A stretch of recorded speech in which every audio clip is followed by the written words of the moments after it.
എല്ലാവർക്കും നമസ്കാരം. ശുഭരാത്രി. എന്റെ പേര് സന്തോഷ് ഒളിമ്പസ് എന്നാണ്.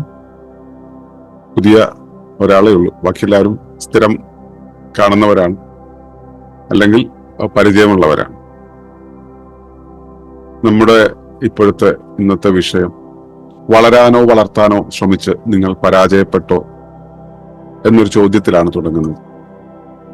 എല്ലാവർക്കും വളരാൻ വലിയ താല്പര്യമാണ്. ജീവിതത്തിന്റെ ഓരോ തലങ്ങളിലേക്ക്, ഓരോ ഘട്ടങ്ങളിലേക്ക് വളരാൻ താല്പര്യമാണ്. നമ്മളങ്ങനെ അനന്തമായിട്ടുള്ള വളർച്ചയെ നമ്മൾ വികാസം എന്നൊക്കെ വിളിക്കാറുണ്ട്, വികസനം എന്നൊക്കെ വിളിക്കാറുണ്ട്. പിന്നെ വളർത്തുക എന്നുള്ളത്, നമ്മൾ ഇപ്പൊ ഈ കോഴിയെ വളർത്തുക, ചെടി വളർത്തുക എന്നൊക്കെ പറയുന്ന രീതിയിൽ വളർത്തുക, കുഞ്ഞുങ്ങളെ വളർത്തുക എന്നൊക്കെ പറയുന്ന ഒരു നമ്മളൊരു ഒരു ഒരു വെള്ളവും വളമൊക്കെ ഒഴിച്ചു കൊടുത്ത് ഇങ്ങനെ പ്രോഗ്രസീവായിട്ട് കൊണ്ടുപോകുന്നതിനെയാണ് വളർച്ച എന്ന് പറയുന്നത്. അത് സ്വയം ചെയ്യുന്ന സമയത്ത് നമ്മൾ വളരുക എന്നുള്ളൊരു ഒരു പ്രോസസ്സിലേക്ക് കടക്കും അല്ലെ. നമ്മൾ നമ്മുടെ മുകളിലേക്ക് വേണ്ടുന്ന ആവശ്യത്തിന് ഭക്ഷണവും ആവശ്യത്തിന് കാര്യങ്ങളും ഒക്കെ നമ്മളിങ്ങനെ കഴിക്കുന്ന സമയത്ത് നമ്മൾ വളരും. ഇനി അറിവിന്റെ കാര്യത്തിലാണെങ്കിൽ അറിവിലൂടെ നമ്മൾ വളരും, അല്ലെങ്കിൽ നമ്മൾ കുറെ വെൽത്ത് അക്യുമുലേറ്റ് ചെയ്യുകയാണെങ്കിൽ സാമ്പത്തികമായിട്ട് വളരും. അപ്പൊ ഒന്നുകിൽ നമുക്ക് വളരുക അല്ലെങ്കിൽ വളർത്തുക എന്നുള്ള ഒരു പ്രോസസ് നമ്മൾ ചെയ്യുന്നുണ്ട്. നമുക്ക് പരിചയമുണ്ട്, വളർത്തേണ്ടതാണ് എന്ന് നമുക്കറിയാം. അങ്ങനെ വളർത്തുമ്പോൾ മാത്രമേ നമുക്ക് വികാസം ഉണ്ടാവുള്ളൂ എന്നൊരു ധാരണ നമുക്കുണ്ട്. അതില് നിങ്ങൾ എവിടെയെങ്കിലും പരാജയപ്പെട്ടിട്ടുണ്ടെങ്കിൽ, അയ്യോ എന്റെ പരിശ്രമം വല്ലാതെ പാളിപ്പോയി എന്നൊരു വ്യാകുലതയിലേക്ക് നിങ്ങൾ ചെല്ലും. അപ്പൊ എവിടെയാണ് എനിക്ക് പാളിയത് എന്ന ഒരു അന്വേഷണം കൂടെ അവിടെ നടത്തും. പലപ്പോഴും ഈ പരാജയങ്ങൾ ഉണ്ടാകുന്ന സമയത്ത്, നമ്മൾ പരിശ്രമിച്ചിട്ട് നടക്കാതെ വരുന്ന സമയത്തൊക്കെ നമ്മൾ ചെയ്ത രീതിയിൽ എവിടെയോ ഒരു അപാകമുണ്ടായി എന്നുള്ളതാണ് നമ്മൾ വിലയിരുത്തുക. ഉറപ്പായിട്ടും അങ്ങനെ ഒരു വിശകലനം ആവശ്യമാണ്. നമ്മൾ അത്തരം ഒരു വിശകലനത്തിലൂടെ പോകുന്ന സമയത്താണ് നമുക്ക് എവിടെയാണ് ഇത് തമ്മിൽ ഒരു കണക്ടിങ് ലിങ്ക് നഷ്ടമായത് എവിടെയാണെന്നുള്ള ഒരു അന്വേഷണം നടത്തുമ്പോഴാണ് നമുക്ക് കൃത്യമായിട്ട് ബോധ്യം വരിക. ഈ ബോധ്യമുണ്ടല്ലോ, അതായത് എവിടെയാണ് ഈ കണക്ടിങ് ലിങ്ക് നഷ്ടമായത് എന്ന ആ ബോധ്യം ഉണ്ടാകുന്നതിന് മുമ്പ് ഉണ്ടാകേണ്ട ഒരു ബോധ്യമുണ്ട്. ഈ വളർച്ച എന്നുള്ള സംഭവം, പ്രോസസ് യഥാർത്ഥത്തിൽ എന്താണ് എന്ന്. നമ്മളൊരു കാര്യത്തെ നമ്മൾ പഠിക്കുന്ന സമയത്ത്, അറിയുന്ന സമയത്ത്, അതിന് അനുബന്ധമായിട്ട് അല്ലെങ്കിൽ അതിന്റെ ആദി രൂപമായിട്ട് നമ്മൾ മനസ്സിലാക്കേണ്ടത് അതിന്റെ ഒരു പശ്ചാത്തലം എന്താണെന്നാണ്. അപ്പൊ വളർച്ച എന്നുള്ളതിനെ നമ്മൾ പഠിക്കണമെങ്കിൽ, അത് സ്വയം വളരുകയാണെങ്കിലും വളർത്തുകയാണെങ്കിലും, വളർച്ച എന്നുള്ളൊരു പ്രോസസ്സിനെ നമ്മൾ പഠിക്കണമെങ്കിൽ, അല്ലെങ്കിൽ അതിനെ നിരീക്ഷണമെങ്കിൽ, അല്ലെങ്കിൽ നമ്മൾ അതിനെ വിലയിരുത്തണമെങ്കിൽ, നമുക്ക് അത് എവിടെ നടക്കുന്നു എന്നറിയണം, എങ്ങനെ നടക്കുന്നു എന്നറിയണം, ആരാണ് ഇത് വളർത്തുന്നത്, ആരാണ് ആ പ്രോസസ് ചെയ്യുന്നത് എന്നറിയണം, എന്തിനു വേണ്ടിയാണ്, എവിടേക്കാണ്. അപ്പൊ വാട്ട് വെൻ വേർ എന്നുള്ള ആ കുറച്ച് കാര്യങ്ങളുണ്ടല്ലോ, ഇത് നമ്മൾ അറിയേണ്ടതുണ്ട്. പലപ്പോഴും നമ്മുടെ വിശകലനങ്ങള് ഭൗതികമായ കാരണങ്ങളിലും ഭൗതികമായ റിസൾട്ടിലും മാത്രമാണ് നമ്മൾ അന്വേഷിക്കുക അല്ലെ. അല്ലെങ്കിൽ അവിടെയാണ് നമുക്ക് ഒരു തെളിവ് കിട്ടുക. ഇപ്പോ ഒരു ക്രൈം നടന്നു എന്നിരിക്കട്ടെ. ഒരു ക്രൈം നടന്നിട്ടുണ്ടെങ്കിൽ ഇയാൾ എന്ത് ചെയ്തു, ഇന്നൊരു ക്രൈം ചെയ്തു, എന്തുകൊണ്ട് ചെയ്തു എന്നൊരു ചോദ്യം പിന്നീടുണ്ട്. ഇന്റൻഷൻ ബിഹൈൻഡ് ദാറ്റ്, എന്താണ് അതിന്റെ പുറകിൽ ഉണ്ടായിരുന്നത്, എന്തിനു വേണ്ടിയായിരുന്നു അയാള് മുൻകൂർ തീരുമാനിച്ചുറച്ച് ആലോചിച്ചുറച്ച് ചെയ്തതാണെങ്കിൽ ഈ ക്രൈം എന്നുള്ളത് വളരെ എസ്റ്റാബ്ലിഷ്ഡ് ആയിട്ടൊരു ക്രൈമാണ്. അയാൾക്ക് ക്രിമിനൽ പശ്ചാത്തലമുണ്ട്. അതുകൊണ്ട് ആ ക്രിമിനൽ എന്നുള്ള രീതിയിൽ അയാൾക്ക് കൂടിയ ശിക്ഷണം കിട്ടേണ്ടതുണ്ടെന്ന് നമ്മൾ അനുമാനിക്കും. അതല്ല ആകസ്മികമായ ഒരു അവസ്ഥയിലാണെന്ന് വെച്ച് കഴിഞ്ഞാൽ അയാൾക്ക് ബോധ്യം വരാൻ വേണ്ടിയുള്ള ഒരു ശിക്ഷ കൊടുത്തിട്ട് അയാളെ വിടും. അപ്പോ എന്തുകൊണ്ട് എന്നുള്ളതിന് ഭൗതിക ലോകത്തും ഭൗതികതയെ മാത്രം വിശകലനം ചെയ്ത് ജീവിക്കുന്ന ഈ ആധുനിക ലോകത്തും പ്രസക്തിയുണ്ട്, എന്തുകൊണ്ട് എന്നുള്ളത്. പക്ഷെ എവിടെയോ ഒരു പാളിച്ച വന്നിട്ടുണ്ട്. ഈ ഭൗതിക ലോകം എന്ന് പറയുന്ന ശാസ്ത്ര ലോകത്ത് എന്തുകൊണ്ട് എന്നുള്ള കാര്യങ്ങൾ പലപ്പോഴും വിശകലനം ചെയ്യപ്പെടാറില്ല. ഇപ്പൊ നമ്മളുടെ രണ്ടുപേരുടെ വ്യക്തിപരമായിട്ടുള്ള ഒരുമിച്ച് നിൽപ്പ്, ആ ഒരുമിച്ച് നിൽപ്പില് ഞാൻ മറ്റൊരാളോട് അയാൾ പറയുന്ന കാര്യങ്ങളെ മുഴുവൻ ഖണ്ഡിക്കുന്ന രീതിയിലോ അല്ലെങ്കിൽ അയാളെ ഭത്സിക്കുന്ന രീതിയിലോ ഞാൻ പെരുമാറുന്നത് ഒരുപക്ഷെ എന്റെ അറിവിന്റെയോ എന്റെ അഹത്തിന്റെയോ എന്റെ മേധാവിത്വത്തിന്റെയോ അല്ലെങ്കിൽ എന്റെ അപകർഷതയുടെയോ ഭയത്തിന്റെയോ ഒക്കെ പശ്ചാത്തലത്തിൽ നിന്നായിരിക്കാം. അപ്പോഴാണ് ഞാൻ കൂടുതൽ അഗ്രസീവായിട്ട് അവരോട് പെരുമാറുക, അല്ലെങ്കിൽ അകൽച്ച കാണിക്കുക, അല്ലെങ്കിൽ ഏത് തരത്തിലുള്ള ഒരു വൈകാരിക പ്രകടനമാണെങ്കിലും അത് ഉണ്ടാകുന്നത് എന്റെ ഇത്തരത്തിലുള്ള കാര്യങ്ങൾ വെച്ച്. അത് ക്വാളിറ്റേറ്റീവ് ആയിട്ടുള്ള കാര്യങ്ങളാണ്, ക്വാണ്ടിറ്റേറ്റീവ് അല്ല. അളന്നു നോക്കാൻ കഴിയില്ല. നമുക്ക് ഒരു മാനകം ഉപയോഗിച്ചിട്ട് അതിനെ ഇതാണ് സംഭവം എന്ന് നമുക്ക് പറയാൻ കഴിയില്ല. അങ്ങനെയുള്ള ഒരു ഏരിയയിൽ നിന്നിട്ടാണ് നമ്മൾ ഈ കാര്യങ്ങളെല്ലാം അനുമാനിക്കാൻ ശ്രമിക്കുന്നത്. നമ്മൾ ലോകം എവിടെയാണ്, നമ്മൾ എവിടേക്കാണ്, എന്തിനാണ്, എത്രയാണ് എന്നുള്ള കാര്യങ്ങളെല്ലാം അനുമാനിക്കാൻ ശ്രമിക്കുന്നത്. കാരണം അബ്സ്ട്രാക്റ്റ് ആയിട്ട് അല്ലെങ്കിൽ കൃത്യമായിട്ട് ഇന്നടത്താണ് ഇന്നതാണ് എന്ന് പറയാൻ കഴിയാത്ത ഒരു ഏരിയയിൽ, അങ്ങനെയുള്ള ഒരു ലോകത്ത് നിന്നിട്ടാണ് നമ്മൾ പലതിന്റെയും ആധികാരിക നിർണയങ്ങൾ ഉണ്ടാക്കുന്നത്, ശാസ്ത്രീയതകൾ ഉണ്ടാക്കുന്നത്, ഭൗതിക മാനങ്ങൾ ഉണ്ടാക്കുന്നതൊക്കെ. അപ്പോ പലപ്പോഴും നമ്മൾ മനസ്സിലാകാതെ പോകുന്നത് ഈ ശാസ്ത്രീയം എന്ന് പറയുന്ന പല കാര്യങ്ങളും, അല്ലെങ്കിൽ ശാസ്ത്രീയം എന്ന് പറയുന്നത് ഒരു സമീപന രീതിയാണ്, ഒരുപാട് സമീപന രീതികളിൽ ഒന്നാണ് എന്നാണ്. ഇത് നമ്മൾ മനസ്സിലാക്കുന്നില്ല. പകരം ശാസ്ത്രീയമാണ് ഫൈനൽ ആയിട്ടുള്ള ഒരു കാര്യം എന്നുള്ളത് അതോറിറ്റേറിയൻസ് നമ്മുടെ മുന്നിൽ വെച്ച് കെട്ടി തന്നിട്ടുണ്ട്. അത് വിശ്വസിക്കുന്ന ഒരുപാട് പേരുണ്ട്. ലോകത്തിൽ ഏറ്റവും കൂടുതൽ വിശ്വാസികളുള്ളത് ശാസ്ത്രത്തിനാണ്. അതാണ് ഇതിൽ ഏറ്റവും രസകരമായിട്ടുള്ള കാര്യം. വിശ്വാസത്തെ എതിർക്കുന്നു എന്ന് പൊതുലോകം വിശ്വസിക്കുന്ന ആ ശാസ്ത്രത്തെയാണ് ഏറ്റവും കൂടുതൽ പേര് വിശ്വസിക്കുന്നത് എന്നുള്ളത്. അതവിടെ ഇരിക്കട്ടെ. ഞാനത് ഒരു ബോധ്യത്തിന് വേണ്ടി പറഞ്ഞതാണ്.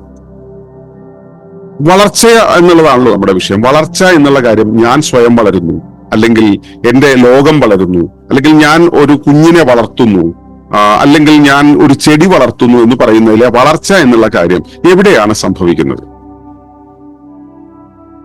അത് ഒരു ജൈവ സംവിധാനത്തിലാണ് വളർച്ച സംഭവിക്കുക എന്ന് ഞാൻ പറഞ്ഞാൽ നിങ്ങൾക്ക് സ്വീകരിക്കാൻ എത്രത്തോളം കഴിയുമെന്ന് എനിക്കറിയില്ല.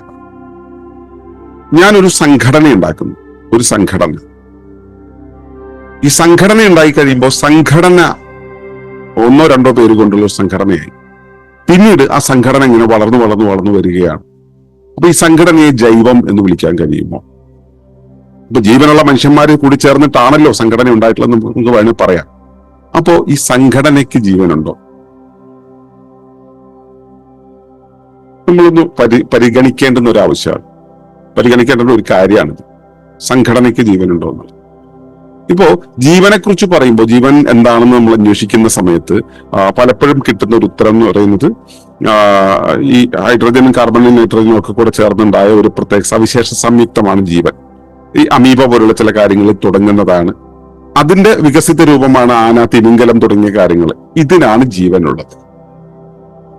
ഈ ജീവന്റെ പല ഘടകങ്ങളെല്ലാം കൂടെ ഒരുമിച്ച് നിൽക്കുന്ന ഒരിടത്തെ ഒരു ആവാസ വ്യവസ്ഥ എന്ന് വിളിക്കും. അതിനകത്ത് എല്ലാ ജീവനുകളും, വ്യത്യസ്ത ജീവനുകൾ വ്യത്യസ്ത രൂപങ്ങളിൽ നിൽക്കുന്നത് കാണുമ്പോൾ നമ്മൾ അതിന് ജൈവ വൈവിധ്യം എന്ന് പറയും. ഇതാണ് ജീവന്റെ പരമാവധി കിട്ടുന്ന നിർവചനം. ജീവൻ എന്ന് പറയുന്നത് സത്യത്തിൽ അതാണോ? അതിൽ ഈ നിർവചനത്തിൽ മാത്രം ഒതുങ്ങുന്നതാണോ?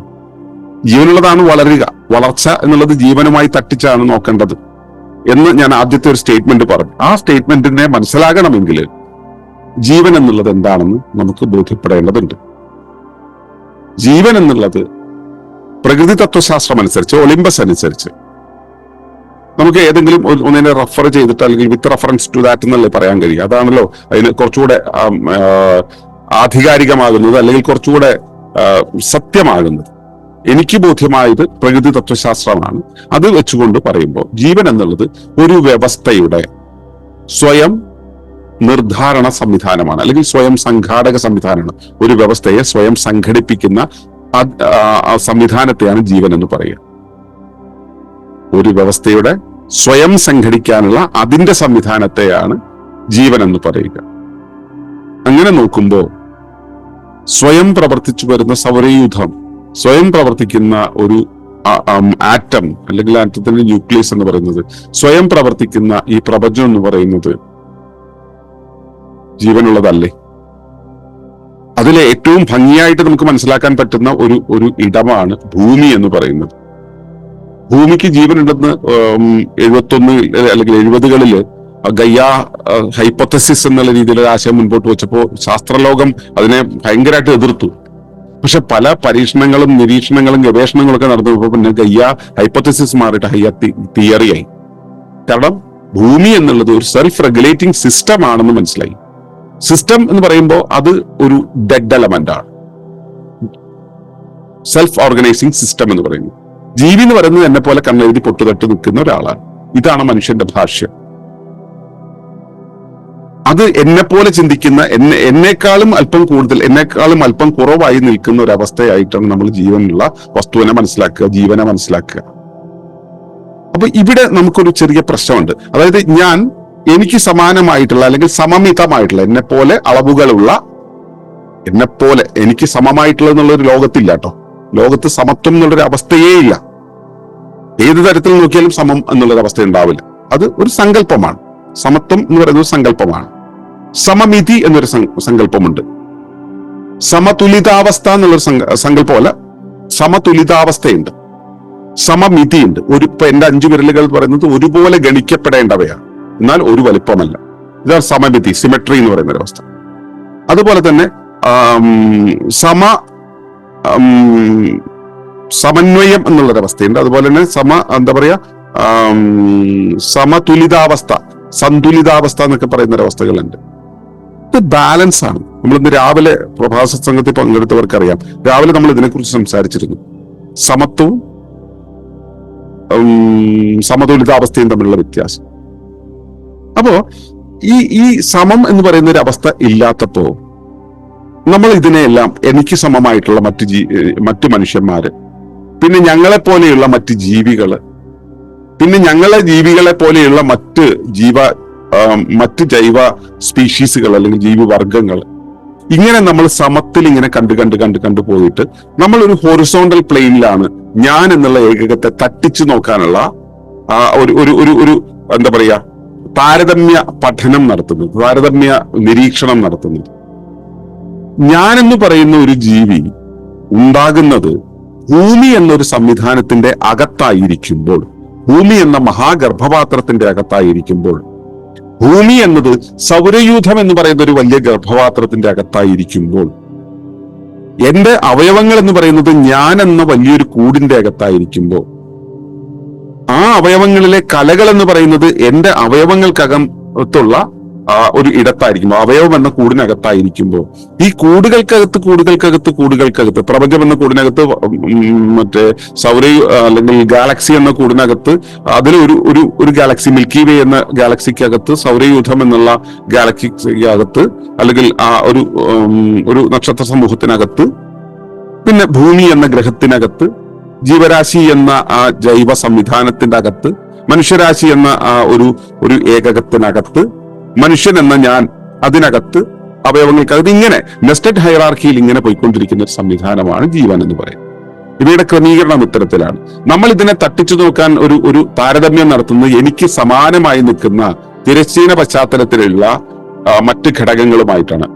മറ്റു മനുഷ്യന്മാര്, മറ്റ് ജീവികൾ, മറ്റ് ജീവജാലങ്ങളൊക്കെ ആയിട്ട് താരതമ്യം ചെയ്തുകൊണ്ടാണ്. എന്നാൽ എനിക്ക് മുകളിലും താഴെയുള്ള മറ്റ് ഘടകങ്ങളുമായി താരതമ്യം ചെയ്ത് ബോധ്യപ്പെടാനുള്ള ഒരു ബഹുമാന വീക്ഷണം എന്ന് വെച്ചാൽ, ഇപ്പൊ സിംഗിൾ ഡയമെൻഷൻ, 3 ഡയമെൻഷൻ എന്നൊക്കെ പറയില്ല, അതുപോലെ ബഹുമാന വീക്ഷണം നമുക്കുണ്ടെങ്കിൽ കുറച്ചുകൂടി വിപുലമായ രീതിയിൽ നമുക്ക് ഇതിനെ ബോധ്യപ്പെടാൻ കഴിയും. ശാസ്ത്രം അങ്ങനെ കാണുന്നുണ്ട്. ശാസ്ത്രമാണിത് പറയുന്നത്. പക്ഷെ അത് അക്കാഡമികൾ വഴി വിതരണം ചെയ്യാൻ അവർക്ക് ചെറിയ ബുദ്ധിമുട്ടുണ്ട്. കാരണം എന്താ വെച്ചാല് ഇത് വിറ്റാല് അവർക്ക് പണം കിട്ടില്ല എന്ന് മാത്രമല്ല, കിട്ടുന്ന പണം പോവുകയും ചെയ്യും. അതുകൊണ്ട് യൂണിവേഴ്സിറ്റികൾ ഇതൊന്നും പറയില്ല. ഈ നെസ്റ്റഡ് ഹൈറാർക്കി എന്നുള്ള സംവിധാനത്തിനനുസരിച്ച് നോക്കുമ്പോൾ ജീവന്റെ ഒരു വല്ലാത്ത പുതിയൊരു അവസ്ഥയെ നമുക്ക് മനസ്സിലാക്കാൻ പറ്റും. ഇപ്പോ ജീവകോശത്തിന് മെറ്റാബോളിക് ആക്ടിവിറ്റി എന്നൊരു പ്രോസസ് ഉണ്ട്. അത് അതിന്റെ ഘടകങ്ങളെല്ലാം നിലനിർത്താൻ വേണ്ടിയുള്ള ആ ഒരു പ്രോസസ് ഉണ്ട്. എന്തിനാണ് അങ്ങനെ ഒരു മെറ്റാബോളിക് ആക്ടിവിറ്റി നടത്തുന്നത്? അത് അതിന്റെ ഒരു ടിഷ്യൂവിന്റെ, ഒരു കോശത്തിന്റെ പ്രവർത്തനങ്ങളെ കൈകാര്യം ചെയ്യാൻ വേണ്ടിയിട്ടാണ്. ആ കോശത്തിന്റെ പ്രവർത്തനങ്ങളെ കൃത്യമായി കൈകാര്യം ചെയ്യാൻ വേണ്ടിയാണ് അതിനകത്ത് ഒരു കലയുടെ പ്രവർത്തനങ്ങളെ കൈകാര്യം ചെയ്യാൻ വേണ്ടിയാണ് കോശങ്ങൾ ഉണ്ടായിട്ടുള്ളത്. കല എന്നുള്ളത് അതിനെ പേറുന്ന അവയവത്തിന്റെ പ്രവർത്തനങ്ങളെ കൈകാര്യം ചെയ്യാൻ വേണ്ടിയിട്ടാണ് ഉണ്ടായിട്ടുള്ളത്. അവയവം ഉണ്ടായിട്ടുള്ളത് ജീവിയുടെ പ്രവർത്തനത്തെ കൈകാര്യം ചെയ്യാൻ വേണ്ടിയിട്ടാണ്. ഇങ്ങനെ നോക്കുമ്പോൾ ജീവി എന്നുള്ളത് ഈ ഉപരിവ്യവസ്ഥയായിട്ടുള്ള എന്തോ നമുക്ക് തൽക്കാലത്തേക്ക് ഭൂമി എന്ന് വിളിക്കാം. അതിനിടയിൽ പല തലങ്ങളുണ്ട്. നമ്മളത് കൃത്യമായിട്ട് എടുത്ത് പറഞ്ഞു ബോധിപ്പിക്കാൻ നമുക്ക് ചിലപ്പോൾ കഴിയണം എന്നില്ല. ഭൂമി എന്ന് പറഞ്ഞാൽ പെട്ടെന്ന് മനസ്സിലാവും. അപ്പോ ഭൂമി അല്ലെങ്കിൽ പ്രകൃതി, ഈ പ്രകൃതി എന്നുള്ള ഉപരിവ്യവസ്ഥയുടെ ശരീരഭാഗമായിട്ടല്ലേ നമ്മൾ ഓരോരുത്തരും ഉണ്ടായിട്ടുള്ളത്. അപ്പോ ഞാനെന്ന് പറയുന്ന ഒരു സംവിധാനം ഉണ്ടായിട്ടുള്ളതും നിലനിൽക്കുന്നതും പ്രവർത്തിക്കുന്നതും ഉപരിവ്യവസ്ഥയ്ക്കനുസരിച്ചാണ്. പക്ഷെ ഉപരിവ്യവസ്ഥയുടെ ആ പ്രാദേശിക പ്രവർത്തനത്തെ ഉപരിവ്യവസ്ഥയുടെ ബുദ്ധി ഉപയോഗിച്ച് നിയന്ത്രിക്കാൻ ശ്രമിക്കുന്നതിലും എളുപ്പം അതിന്റെ ആ പ്രാദേശിക ബുദ്ധിയെ അല്ലെങ്കിൽ പ്രാദേശിക ബുദ്ധിക്ക് വിട്ടുകൊടുക്കലാണ്. ഏതുപോലെ എന്റെ ശരീരം മൊത്തത്തിൽ എന്റെ ശരീരപ്രവർത്തനങ്ങളെ നിയന്ത്രിക്കുമ്പോൾ പോലും എന്റെ ശരീരത്തിന്റെ ഒരു കോശത്തിന് ഒരു അപജയമുണ്ടായാൽ ആ കോശത്തിന്റെ പ്രദേശത്ത് മുഴുവൻ അതിന്റെ സ്വാധീനം ചെലുത്തിയിട്ട് അതിനെ പഴുപ്പിച്ച് വെളിയിലേക്ക് കളയുകയോ അല്ലെങ്കിൽ അതിനെ കല്ലിക്കുകയോ അല്ലെങ്കിൽ അതിന് ചുറ്റും ഒരു മ്യൂക്കസ് ഉണ്ടാക്കിയിട്ട് അതിനെ കവർ ചെയ്ത് വിടുകയോ ചെയ്യുന്ന രീതിയിലേക്ക് അതിനെ ഒതുക്കി നിർത്തുന്നത്. അപ്പൊ അതൊരു പ്രാദേശിക നിർദ്ധാരണമാണ്, ഒരു ലോക്കൽ ആയിട്ടുള്ള ഒരു പ്രോസസ്സാണ്. ഈ ലോക്കൽ പ്രോസസ്സിൽ എന്റെ ജീവന് എന്റെ മനസ്സിന് പ്രാധാന്യമുണ്ടോ എന്ന് ചോദിച്ചാൽ ഉണ്ട്. പക്ഷെ അത് പ്രാദേശികമായി പ്രവർത്തിച്ചുകൊള്ളും. കാരണം പ്രാദേശികമായിട്ട് ഇതിനുള്ള ഒരു അധികാരം, ഇതിനുള്ള ഒരു സെൽഫ് വില്ല് കൊടുത്തിട്ടുണ്ട്. ആര് കൊടുത്തു? ശരീരം കൊടുത്തിട്ടുണ്ട്. ശരീരം അവിടെ പ്രൊവൈഡ് ചെയ്തിട്ടുണ്ട്. ഈ ഭക്ഷണങ്ങളെല്ലാം വിതരണം ചെയ്യുന്നത് അറിഞ്ഞുകൊണ്ട് വിതരണം ചെയ്യുന്നതാണല്ലോ. അല്ലെങ്കിൽ അവിടെ ഇയാൾക്ക് ഇത്ര കൊടുക്കൂ, ഇയാൾക്ക് ഇത്ര കൊടുക്കൂ എന്നുള്ള പറഞ്ഞിട്ടല്ല. അതൊരു സ്വാഭാവിക വിതരണ ക്രമമാണ്. ആ തരത്തില് എന്റെ ശരീരത്തിൽ ഒരു കോശത്തിന് വേണ്ടുന്ന ഒരു നിയന്ത്രണം അല്ലെങ്കിൽ ഒരു കൈകാര്യക്ഷമത ഉണ്ടാവണമെങ്കിൽ അതിനുള്ള അധികാരം, അതിനുള്ള സ്വാതന്ത്ര്യം, അതിനുള്ള ആ സെൽഫ് വിൽ എന്ന് പറയുന്ന സംഭവം അവിടെ കൊടുത്തിട്ടുണ്ട്, അവിടെ അവൈലബിൾ ആണ്. അതുകൊണ്ട് അവിടെ സംഭവിക്കും. ഇതുപോലെ എനിക്കും ഒരു സെൽഫ് വില്ല് തന്നിട്ടുണ്ട്. ആ സെൽഫ് വില്ലാണ് ഞാൻ എന്നുള്ള ഭാവത്തിൽ ഇവിടെ ഉണർന്നു നിന്ന് എന്റെ ഇച്ഛകളും എന്റെ താല്പര്യങ്ങളും എന്ന പേരിൽ നമ്മളിങ്ങനെ നടത്തിക്കൊണ്ടുപോകുന്നത്. ഉപരിവ്യവസ്ഥയുടെ ആവശ്യത്തിന് വേണ്ടി ഉണ്ടായിട്ടുള്ള ഈ ഒരു ശരീരത്തില്, ഉപരിവ്യവസ്ഥയുടെ ആവശ്യത്തിന് വേണ്ടിയിട്ടുണ്ടായ ഈ ഒരു വ്യക്തിത്വത്തില്, ഉപരിവ്യവസ്ഥയുടെ ടോട്ടൽ ആയിട്ടുള്ള പ്രതിഭാസങ്ങളുടെ ഒരു ഭാഗത്തെ എന്റെ ശരീരത്തിൽ അവൈലബിൾ ആക്കിയിട്ട് ഞാൻ അതിനെ സ്വേച്ഛ കൊണ്ട് നിയന്ത്രിച്ച് കാര്യങ്ങളെ കൈകാര്യം ചെയ്ത് പോകുമ്പോൾ എന്റെ വിചാരം എന്താ വെച്ചാൽ ഞാനാണ് ഇത് മുഴുവൻ കൈകാര്യം ചെയ്യുന്നതെന്ന്. നമ്മളിതിന് സ്ഥിരം പറയുന്നൊരു ഉദാഹരണമുണ്ട്. ഈ പല്ലി ഇങ്ങനെ തട്ടിൽ തൂങ്ങിയിരുന്നിട്ട് ഞാനാണ് ഈ തട്ടിനെ താങ്ങി നിർത്തുന്നതെന്ന് പറയുന്നത് പോലെയുള്ള ഒരു വിചാരം. അപ്പോ ഉപരിവ്യവസ്ഥയ്ക്ക് അകത്താണ് നമ്മൾ ജീവിക്കുന്നതെന്നും അതിന്റെ ഒരു ഭാഗമായിട്ട് ഒരു പ്രാദേശിക ഇച്ഛ നമുക്ക് തന്നുകൊണ്ടാണ് നമ്മൾ നിലനിൽക്കുന്നതെന്നും നമുക്ക് ബോധ്യമായാൽ കാര്യങ്ങളെ കുറച്ചുകൂടെ എളുപ്പത്തിലും ബോധ്യപ്പെടാൻ കഴിയും. ഇതിന് വ്യവസ്ഥാ നിയമത്തെ പഠിക്കണം. എങ്ങനെയാണ് വ്യവസ്ഥകൾ ക്രമീകരിച്ചത് എന്നുള്ളത് മനസ്സിലാക്കണമെങ്കിൽ വ്യവസ്ഥാ നിയമത്തെ പഠിക്കണം. ഇനി വ്യവസ്ഥയ്ക്ക് ഒരുപാട് പ്രത്യേകതകളുണ്ട്. പ്രധാനമായ 6 പ്രത്യേകതകളുണ്ട്. അതിൽ ഒരു പ്രത്യേകതയാണ് വളർച്ച എന്ന് പറയുന്നത്. ഏതൊരു വ്യവസ്ഥയും, ഇപ്പോ ഞാൻ പറഞ്ഞല്ലോ എന്റെ ശരീരത്തിൽ ഒരു കോശം എന്ന് പറഞ്ഞില്ല, ഈ കോശം ഒരു വ്യവസ്ഥയാണ്. എന്റെ കോശം അവിടെ ഉണ്ടാകുന്നത് എന്തിനു വേണ്ടിയിട്ടാണ്? ആ കോശം അവിടുത്തെ പ്രദേശത്തെ എന്തോ ഒരു ധർമ്മം ചെയ്യാൻ വേണ്ടിയിട്ടാണ് അത് അവിടെ ഉണ്ടായിട്ടുള്ളത്. അതിന് പ്രശ്നം വരുന്നു, കുരു വരുന്നു, പഴുപ്പ് വരുന്നു, കല്ലിക്കൽ ഉണ്ടാവുന്നു, അല്ലെങ്കിൽ മറ്റേതെങ്കിലും തരത്തിലുള്ള പ്രശ്നം ഉണ്ടാവുന്നതൊക്കെ പിന്നീട് വരുന്ന കാര്യമാണ്. തൽക്കാലത്തേക്ക് അത് ഉണ്ടാകുന്ന കാര്യം എടുക്കുക. ഈ കോശം ഇവിടെ ഉണ്ടാകുന്നത് എന്തിനു വേണ്ടി വെച്ചാൽ ആ പ്രദേശത്തെ ഒരു പ്രത്യേക ധർമ്മം നിർവഹിക്കാൻ വേണ്ടിയാണ്. ആ ധർമ്മം നിർവഹിക്കണമെങ്കിൽ അങ്ങനെ ഒരു ധർമ്മമുണ്ടെന്ന് ആദ്യം ഈ ഉപരിവ്യവസ്ഥയ്ക്ക് ബോധ്യം വരണം. ഉപരിവ്യവസ്ഥയുടെ ആ ബോധ്യത്തിൽ നിന്നാണ് ധർമ്മം രൂപപ്പെടുക. ഈ ധർമ്മം ഉണ്ടാകുമ്പോൾ അത് ആര് നിർവഹിക്കും എന്നുള്ള ചോദ്യം പിന്നീട് വരും. എവിടെയാ വരിക? അത് എന്റെ ശരീരത്തിൽ വരും. ആ ശരീരത്തിന്റെ ആ ആൽഗരിതത്തിന്റെ ഭാഗമായിട്ട് അതിന്റെ ഒരു പ്രദേശത്തെ അവിടെ സൃഷ്ടിക്കും. ആ പ്രദേശത്തെ ഐഡന്റിഫൈ ചെയ്യും. എന്നിട്ട് അവിടെ ഒരു വട്ടം വരച്ചിട്ട്, ഈ ചീനവലയുടെ ഉദാഹരണം നമ്മൾ സ്ഥിരം പറയാറുണ്ട്. കായലിന്റെ നടുവിൽ മീൻ പിടിക്കാനുള്ള സ്ഥലം ഇവിടെയാണെന്ന് കാണാൻ വേണ്ടി തെങ്ങിന്റെ കുട്ടികൾ അടിച്ചു വെച്ചിട്ട്, ആ പുറത്തും കായല് അകത്തും കായല്, പക്ഷെ തെങ്ങിന്റെ കുട്ടികൾ അടിച്ചു വെച്ചിട്ട് ഈ കുട്ടിക്ക് അകത്താണ് നമ്മൾ മീൻ പിടിക്കാൻ പോകുന്നത് എന്ന് കാണിക്കാം. നിന്റെ പ്രവർത്തന മണ്ഡലം ഇവിടെയാണെന്ന് ആ വലയ്ക്ക് കാണിച്ചു കൊടുക്കാൻ വേണ്ടിയിട്ട്, അല്ലെങ്കിൽ ആ വല കൈകാര്യം ചെയ്യുന്നവർക്ക് കാണിച്ചു കൊടുക്കാൻ വേണ്ടി നമ്മൾ ഒരു തെങ്ങിൻ കുട്ടി അടിച്ചിട്ടൊരു വേലി കിട്ടും. ഈ വേലിയുടെ പേരാണ് നിങ്ങൾക്കറിയാവുന്ന അഹം എന്നുള്ളത്. ഈ അഹത്തിന്റെ അകത്ത് ഉള്ള പ്രദേശവും പുറത്തുള്ള പ്രദേശവും തമ്മിൽ എന്താണ് വ്യത്യാസം? വേലിയുടെ അപ്പുറവും ഇപ്പുറവും എന്നുള്ള വ്യത്യാസമേ ഉള്ളൂ. പാകിസ്ഥാന്റെ വേലിയുടെ അപ്പുറത്ത് പോയാൽ അവിടുത്തെ പട്ടാളക്കാർ വെടിവെക്കും. ഇപ്പുറത്താണെങ്കിൽ നമ്മള് ഭാരതത്തിന്റെ കൊടി വെച്ചാൽ നിൽക്കണമെങ്കിൽ നമ്മള് എന്താ പറയാ പാട്രിയറ്റ്സ് ആയിട്ട് നമ്മൾ ദേശസ്നേഹികളാണെന്ന രീതിയിൽ പ്രൊട്ടക്ട് ചെയ്യപ്പെടും. ഒരു വേലിയുടെ അപ്പുറവും ഇപ്പുറവും പോകുമ്പോൾ സത്യത്തിൽ കാര്യമൊന്നുമില്ല, ഇപ്പുറവും അപ്പുറവും ഒരേപോലെ തന്നെയാണ് കിടക്കുന്നത്. പക്ഷെ വേലിയുടെ അപ്പുറത്തും ഇപ്പുറത്തു പോയാൽ അപകടം ഉണ്ടാകാൻ സാധ്യതയുണ്ടെന്നാണ് ഞാൻ പറഞ്ഞു വന്നത്. ഇതിന്റെ അപ്പുറവും ഇപ്പുറവും തമ്മിൽ അഹത്തിന്റെ ഒരു ലോകത്ത്, ഞാൻ എന്ന് പറയുന്ന സ്വത്വത്തിന്റെ ലോകത്ത്, പരിധികളുടെ ലോകത്ത്, വ്യവസ്ഥകൾ ഉണ്ടാക്കി വെച്ചുള്ള ലോകത്ത് പരിധിയുടെ അപ്പുറത്തേക്ക് കിടന്നാൽ പ്രശ്നം തന്നെയാണ്. അപ്പോ പരിധിക്ക് പരിധിയുണ്ട്, അല്ലെങ്കിൽ വേലിക്ക് പരിധിയുണ്ട് എന്നുള്ളത് ഞാൻ ഓർമ്മിപ്പിച്ചതാണ്. പിന്നീട് നമുക്ക് സംസാരിക്കാം. അപ്പോ ഈ ഒരു വേലി കെട്ടിയിട്ട് ഈ വേലിക്ക് അകത്താണ് നിന്റെ പ്രവർത്തന മേഖല എന്ന് നമ്മൾ ആദ്യം പറയുന്നു. ശരീരം കോശത്തോട് പറയുന്നു. എന്നിട്ടോ ഈ പ്രവർത്തന മണ്ഡലം എന്ന് പറയുന്നത് ഇന്ന പ്രവർത്തനങ്ങൾ ചെയ്യാനുണ്ട്. അപ്പൊ അതിന് വേണ്ടുന്ന ബേസിക് ആയിട്ടുള്ള ഘടകങ്ങൾ ഇതാ പിടിച്ചോ എന്ന് പറഞ്ഞിട്ട് ഈ കാറ് ബസ് ഉണ്ടാക്കാൻ വേണ്ടിയുള്ള ഷാസി ഉണ്ടല്ലോ, ഈ ഡ്രൈവർ മാത്രം ഇരിക്കുന്ന ഒരു സാധനം ഇങ്ങനെ കമ്പനിയിൽ നിന്ന് കിട്ടും. അത് വാങ്ങിച്ചിട്ട് വന്നിട്ട് നമ്മൾ ഈ വർക്ക്ഷോപ്പിൽ കൊടുത്തിട്ടാണ് അതിന്റെ മുകളിൽ ബോഡി ബിൽഡിംഗ് കഴിഞ്ഞ് നമുക്ക് വേണ്ടുന്ന രീതിയിലുള്ള ബസ്സോ ലോറിയോ ഒക്കെ ഉണ്ടാക്കുന്നത്. അപ്പൊ ഷാസിയാണ് ആദ്യം കിട്ടുക. ഷാസിയിൽ അതിന് വേണ്ടുന്ന ബേസിക് സ്ട്രക്ചർ എല്ലാം ഉണ്ടാവും. അതിന്റെ മുകളിലേക്ക് ബാക്കിയെല്ലാം വെച്ച് പിടിപ്പിക്കലാണ്. ഇതുപോലെ പ്രാഥമികമായ ആ പ്രാഗ് രൂപത്തെയാണ് നമ്മൾ അഹം എന്ന് പറയുന്നത്. അഹത്തിന്റെ നമ്മൾ ശാസ്ത്രത്തിന്റെ ഭാഷയിൽ സ്റ്റെം സെൽസ് എന്നൊക്കെ പറയും. അത് ഉണ്ടായി കഴിഞ്ഞിട്ട് അതിന്റെ മുകളിലേക്കാണ് ഇത് ഇനി എന്തൊക്കെ ധർമ്മങ്ങൾ നിർവഹിക്കാനുണ്ടോ അതിന് പാകത്തിൽ. ഇപ്പോ കാട്ടിലേക്ക് പോകേണ്ട ജീപ്പാണ്, അല്ലെങ്കിൽ കാട്ടിലേക്ക് പോകേണ്ട വണ്ടിയാണെങ്കിൽ അതിൽ കാട്ടിൽ കയറാൻ പാകത്തിലുള്ള ടയർ ഫിറ്റ് ചെയ്യും. കാട്ടിൽ പോകുമ്പോ മറ്റേ മരത്തിൽ വലിച്ചു കയറണമെങ്കിൽ അതിന്റെ മുമ്പിൽ വിഞ്ച് ഫിറ്റ് ചെയ്യും. അവിടെ ചെല്ലുമ്പോൾ പാറ വെട്ടിക്കയറണമെന്നുണ്ടെങ്കിൽ അതിന്റെ സൈഡിൽ ഈ ആക്സ് ഫിറ്റ് ചെയ്യും. എണ്ണ തീർന്നു പോകുന്നുള്ളത് കൊണ്ട് വേറെ എണ്ണയുടെ ഡ്രം ഫിറ്റ് ചെയ്യും. ഈ വണ്ടി എവിടേക്കാണോ കൊണ്ടുപോകുന്നത് അതിനനുസരിച്ചുള്ള ഓരോ ഫിറ്റിംഗ് അതിന്റെ മുകളിൽ വെക്കും. ഇതുപോലെ ഒരു കോശം ഉണ്ടാകുന്ന സമയത്ത് കോശത്തിന് നാളെ എന്തെല്ലാം വേണോ അതിനനുസരിച്ചുള്ള പാകപ്പെടുത്തലുകൾ നടത്തും. ഈ വർക്ക്ഷോപ്പിൽ നിന്ന് വെളിയിൽ ഇറങ്ങുന്നത് വരെയുള്ള ഒരു കാലം കൊണ്ടാണ് ഈ ബോഡി ബിൽഡിംഗ് നടക്കുക. അതുപോലെ ഈ കോശം അതിന്റെ ധർമ്മം നിർവഹിക്കാൻ വരെയുള്ള ഒരു കാലം കൊണ്ട് വേണ്ടുന്ന കാര്യങ്ങളെല്ലാം ശീലിപ്പിച്ച് ആ കോശത്തിനെ അതിന്റെ പൂർണ്ണ രൂപത്തിലേക്ക് കൊണ്ടെത്തിക്കും. അതുവരേക്കും കുറച്ച് കാര്യങ്ങളെ അതിനാവശ്യമുള്ളൂ, കുറച്ച് ശരീര വലിപ്പമേ ആവശ്യമുള്ളൂ, കുറച്ച് ജീവിത ധർമ്മങ്ങളെ ആവശ്യമുള്ളൂ, കുറച്ച് പ്രയോഗങ്ങളെ ആവശ്യമുള്ളൂ, കുറച്ച് കാര്യങ്ങളെ ആവശ്യമുള്ളൂ. അങ്ങനെയാണ് ഒരു കുഞ്ഞ് ജനിക്കുക, ഷാസിയുടെ രൂപത്തിൽ. അങ്ങനെയാണ് ഒരു കോശം ജനിക്കുക.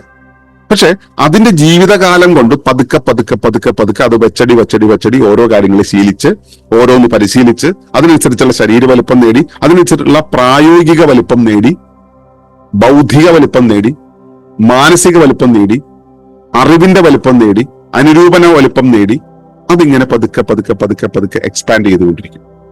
ഏതുവരെ ഈ ശരീരപരിധി ഉണ്ടല്ലോ, ശരീരപരിധിയിൽ അത് അനുവദിച്ചിട്ടുള്ള ഒരു വികാസ മണ്ഡലമുണ്ട്. ആ വികാസ മണ്ഡലം വരെ അത് വളർന്നുകൊണ്ടിരിക്കും. ഈ വികാസ മണ്ഡലത്തിന്റെ അപ്പുറത്തേക്ക് പിന്നെ വികസിക്കില്ല. നിങ്ങളെല്ലാവരും തന്നെ വളർന്നതല്ലേ, എന്നിട്ടൊരു വളർച്ചത്തിപ്പം നിന്നില്ലേ? അതിനർത്ഥം എന്താ? സൈസ് റൈറ്റ്നെസ് അഥവാ വളർച്ചാ പരിധി എന്ന് പറയുന്ന പ്രാകൃതിക പ്രതിഭാസം നിങ്ങളുടെ മുകളിൽ നിങ്ങളുടെ വളർച്ചയെ ലിമിറ്റ് ചെയ്തതാണ്. അതിനും അപ്പുറത്തേക്ക് ഇനി വളർത്താൻ പറ്റും, വളർത്താൻ നമുക്ക് സാധ്യതകളുണ്ട്. അത്തരം പരീക്ഷണങ്ങൾ നമ്മൾ നടത്തിയിട്ടുണ്ട്.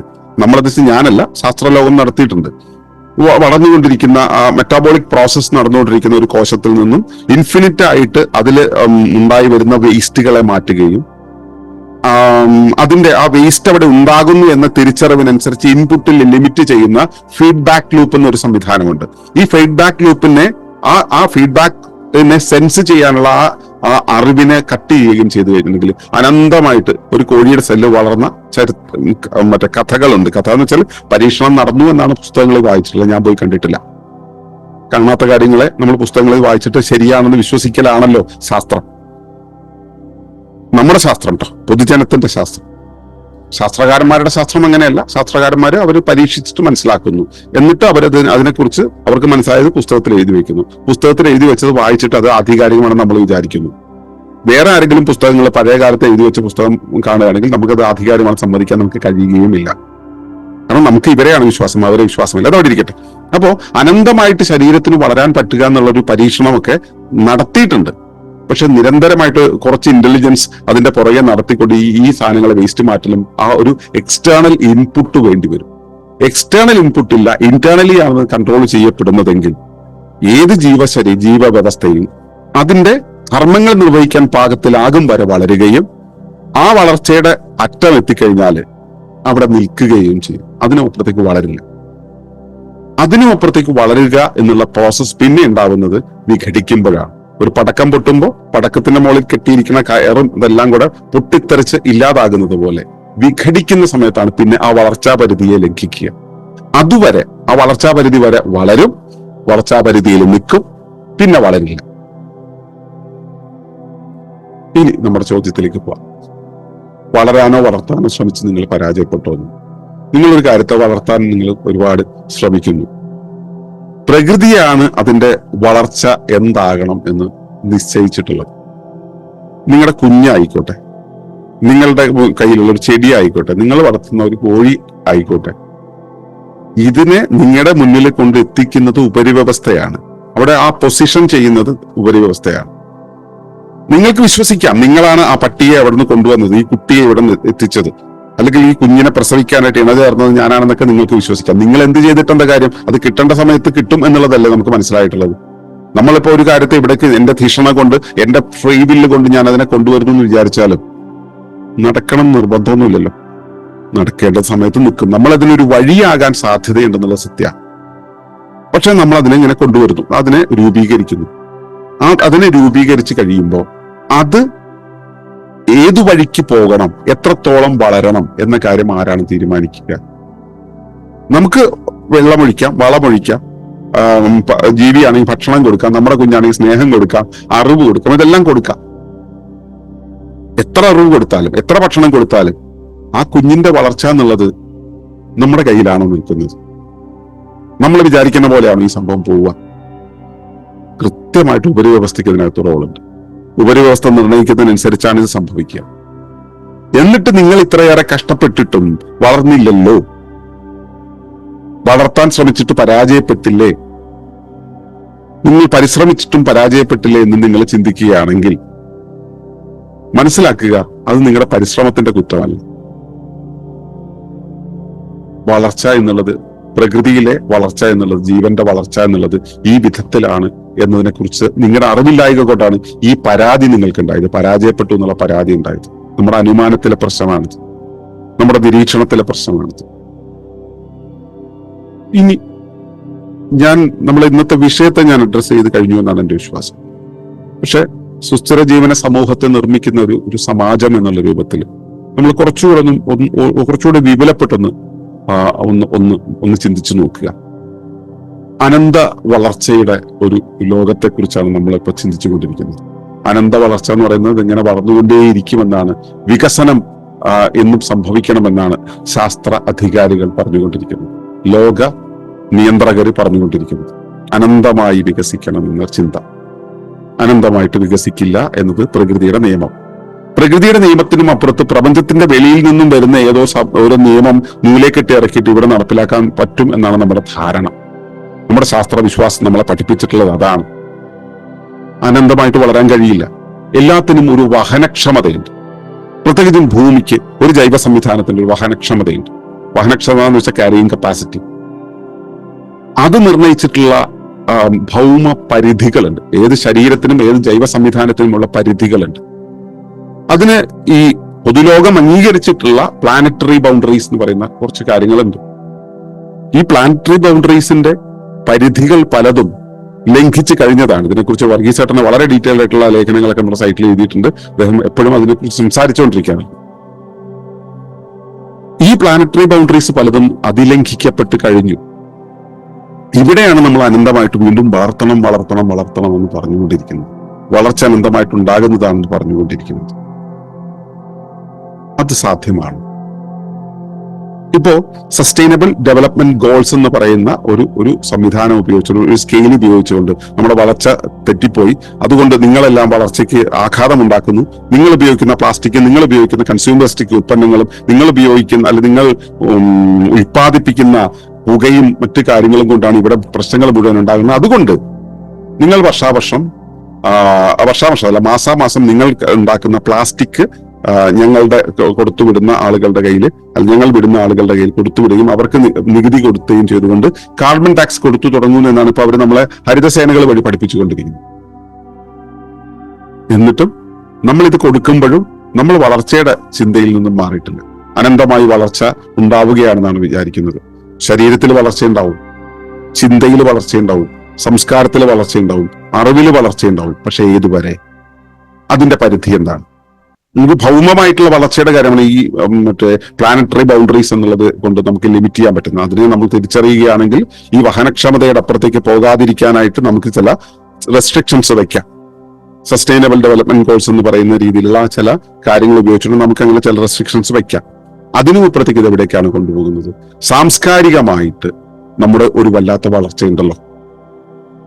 ഈ വളർച്ച നമ്മളെ എവിടേക്കാണ് കൊണ്ടുപോകുന്നത്? ഇപ്പോ നമ്മൾ ശുഭദാമ്പത്യത്തെ കുറിച്ചുള്ള ആ ടോക്ക് തുടങ്ങിയല്ലോ.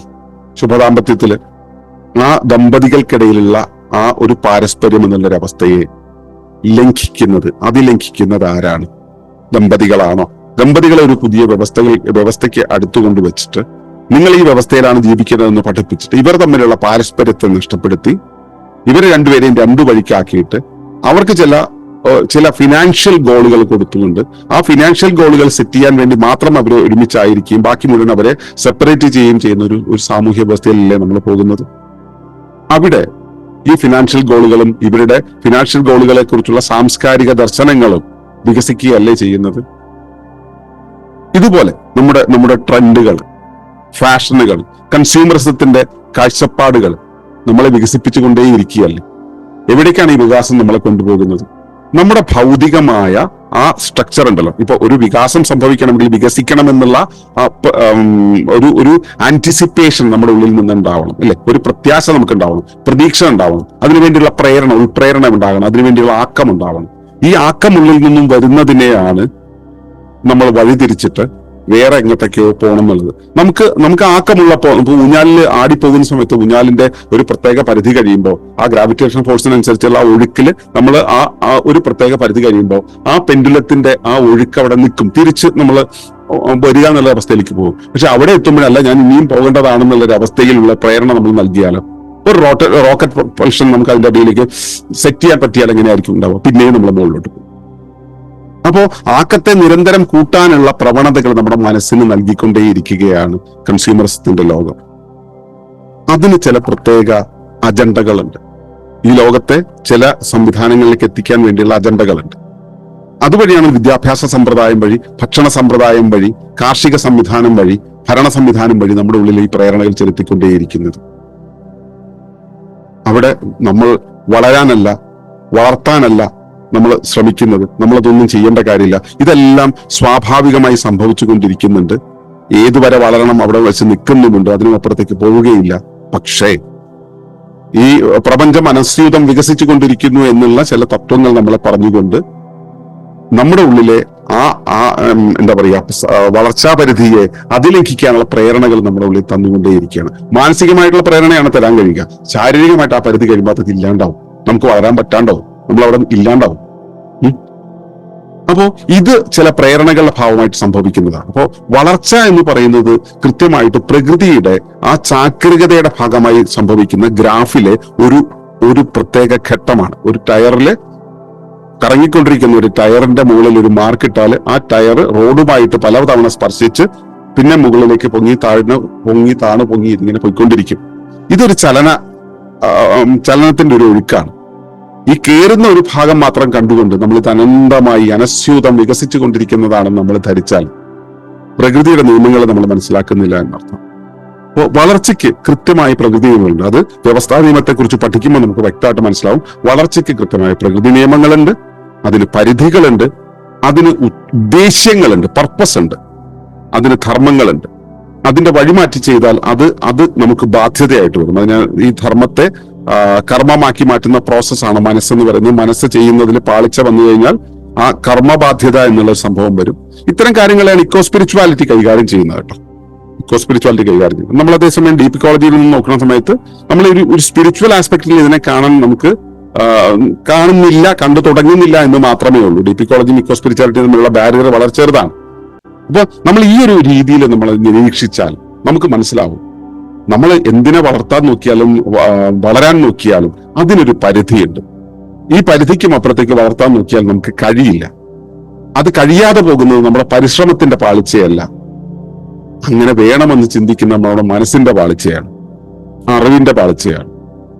ഇത് വളരാതിരിക്കുമ്പോൾ പിന്നെ എങ്ങനെയാണ് തളരാതെ സൂക്ഷിക്കേണ്ടത്? തളരാതെ സൂക്ഷിക്കണമെങ്കിൽ ആ ജൈവതയെ നിലനിർത്തിക്കൊണ്ടുപോകുക എന്നുള്ളത്, അത് ഇന്നത്തെ പാഠത്തിൽ ഒരു പ്രസക്തമല്ലാത്തത് കൊണ്ട് ഞാൻ അതിലേക്ക് കയറുന്നില്ല, സൂചിപ്പിക്കുന്നത് മാത്രം. തളരാതെ നിർത്തേണ്ടത് അതിന്റെ ജൈവികതയെ നിലനിർത്തിക്കൊണ്ടുപോകുകയാണെങ്കിൽ തളരാതെ നിന്നുകൊണ്ടിരിക്കും നിങ്ങളുടെ ശരീരം, നിങ്ങളുടെ മനസ്സ്, നിങ്ങളുടെ ആരോഗ്യം, നിങ്ങളുടെ അറിവ്, നിങ്ങളുടെ ലോകം, നിങ്ങളുടെ രാഷ്ട്രം, നിങ്ങളുടെ സമ്പദ് വ്യവസ്ഥ എല്ലാം, നമ്മുടെ ജൈവവൈവിധ്യം എല്ലാം തന്നെ തളരാതെ നിൽക്കണമെങ്കിൽ അതിനകത്ത് ബാഹ്യ ഇടപെടലുകൾ ഇല്ലാതിരിക്കണം. അപ്പോൾ തളരാതെ നിന്നുകൊണ്ട് അങ്ങനെ കൊണ്ടുപോകാൻ കഴിഞ്ഞാൽ നമുക്ക് നിലനിൽക്കാം. സുസ്ഥിരതയുടെ ഒരു വഴിയിലൂടെ നമുക്ക് പോകാം. അവിടേക്കാണോ നമ്മൾ പോകുന്നത് എന്ന് പരിശോധിക്കുക. അതല്ല എങ്കിൽ നമ്മൾ മനസ്സിലാക്കേണ്ടതുണ്ട്, നമ്മൾ തിരുത്തപ്പെടേണ്ടിയിരിക്കുന്നു. അതുകൊണ്ടാണ് നമ്മൾ ഇക്കോ വില്ലേജ് എന്നുള്ള ഒരാശയം, സുസ്ഥിര ജീവന സമൂഹം എന്ന ആശയം, അവിടെ പ്രകൃതിയെക്കുറിച്ചുള്ള ജ്ഞാനമായിരിക്കണം പൊതുധാരണയായിട്ടുണ്ടാകേണ്ടത് എന്ന നിഷ്കർഷ ഒക്കെ നമ്മൾ മുമ്പോട്ട് വയ്ക്കുന്നത്. ഇതറിയാനായിട്ട് ശ്രമിക്കുന്ന, അതിനുവേണ്ടി ഇറങ്ങിത്തിരിക്കുന്ന മുഴുവൻ ആളുകളും ഈ വിധം പ്രകൃതിയുടെ ഓരോ ചെറിയ ചെറിയ ചെറിയ നിയമങ്ങളെ ഈ ഫ്രൈഡേ വിസ്റ്റത്തിലൂടെ പഠിച്ചു പോകുവാൻ ഞാൻ ആഹ്വാനം ചെയ്യുകയാണ്.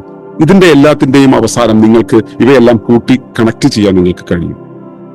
നിങ്ങളുടെ നിരീക്ഷണങ്ങൾ, ഞാൻ ഈ പറയുന്നതെല്ലാം തന്നെ എന്റെ ബോധ്യങ്ങളെ നിങ്ങൾക്ക് പരിചയപ്പെടുത്തി തരിക എന്നുള്ളത് മാത്രമാണ്. ഇത് അന്വേഷിച്ചു പോകേണ്ടത് നിങ്ങളാണ്. നിങ്ങളുടെ ചുറ്റുപാട്, നിങ്ങളുടെ പരിസരത്ത് നിന്ന് നിങ്ങളത് അന്വേഷിച്ച് അറിയേണ്ടതാണ്. അങ്ങനെ അറിയുന്ന സമയത്ത് കൂടുതൽ കൂടുതൽ കാര്യങ്ങളെ കണക്ട് ചെയ്യാൻ പറ്റും. നമ്മുടെ വളർച്ചയുടെ, നമ്മുടെ ബോധ്യത്തിന്റെ വളർച്ചയുണ്ടല്ലോ, ആ ബോധ്യത്തിന്റെ വളർച്ചയെ നമുക്ക് മനസ്സിലാക്കാൻ കഴിയും. അങ്ങനെ ബോധ്യത്തിലായിരിക്കുമ്പോഴാണ് സുസ്ഥിര ജീവന സമൂഹം എന്നുള്ള ആശയത്തെ നമുക്ക് നടപ്പിലാക്കാൻ കഴിയുക. അത്തരം ഒരു തിരിച്ചറിവിലേക്ക്, അതിന്റെ ഉത്തരവാദിത്തത്തിന് ഏറ്റെടുപ്പിലേക്ക് നിങ്ങളെ ഓരോരുത്തരെയും ക്ഷണിച്ചുകൊണ്ട്, ഇനി ഇത്ര നേരം